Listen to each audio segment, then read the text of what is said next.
What do you have over there, Christopher? All right, a lot of speculation on whether Jason Garrett will be back, whether he will get an extension. Of course, Jerry Jones commented on that. When I look at what our coaching staff and how it's evolved, I give it a good grade. I give it a grade when I look around at what other teams are doing and trying to do to find their head coach. If Jason Garrett had been out on the market 2 weeks ago, he would have had 5 offers for head coaching. I know that. And so you've got to look at what your alternative is. We've got a very young team. We've got a team that we've got going in a direction. We've got players we've got going in a direction. You make changes, and you're going to change direction. You want to do the? Well, I just did the Adam Gase face.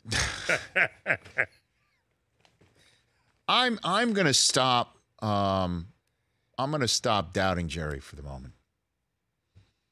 I'm going to stop. About Jason Garrett? Or just in general? I took the cheese on the Amari Cooper acquisition. I took it.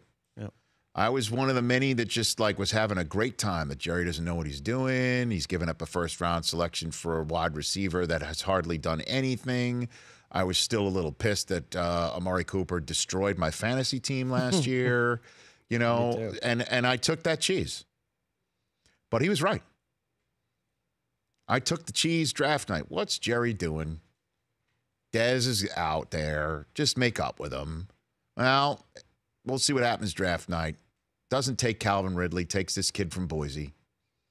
Well, Jalen Smith, what's he doing taking him in the second round with his knee all blown up? I guess he was just doing his brother a favor, solid favor. What's Jerry doing? I have no idea. Maybe we should stop. And anybody else that does what Jason Garrett did, take a 3-5 team and have the offense be more aggressive. Honestly, he didn't go for it in Houston on that Sunday night game.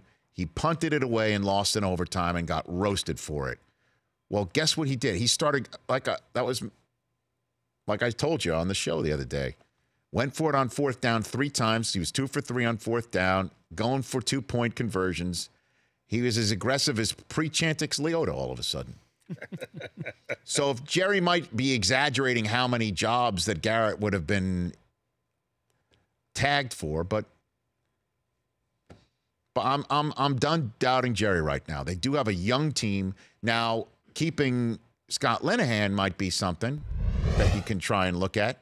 And defensively, again, what we were alluding to with Andrew Whitworth, it was a tell.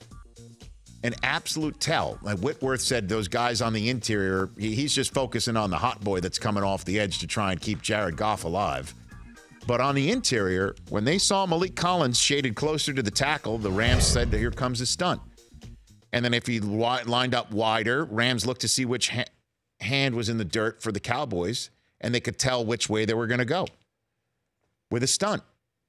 And if the Rams can see it, and they could see it on tape and see it on film, and then they were able to gash a Cowboys team with that, maybe they should start taking a look mid-game at changing up what they were doing. So there's still questions about the Cowboys coaching staff, but I'm done having my fun with this supposed low-hanging fruit with Jerry Jones for the moment. They've got a young team with a ton of upside. Do you really think, though, if Jason Garrett was let go, 5 other teams would want him? Probably not. So maybe he's exaggerating, but he definitely would have been interested. Other teams would have definitely been interested in him. I think, again, I know everybody thinks he's just a clapper and all of that business, but he does set the tone. And they did change their style when Amari Cooper arrived. They did have more. They threw it a little more vertical. Well, but they also had more motion. They had more stuff going on. How much was that was born out of the criticism that Des Bryant was throwing down? Right. And also the tight ends that they were supposed to be the Bermuda Triangle actually started becoming significant in the last month of the season. They're, like I said, they're the youngest team I think that was in the playoffs, or definitely in one of the 2 youngest teams. Yeah, the average age 26. And they won the NFC East. The Rich Eisen Show, weekdays at noon Eastern on Audience.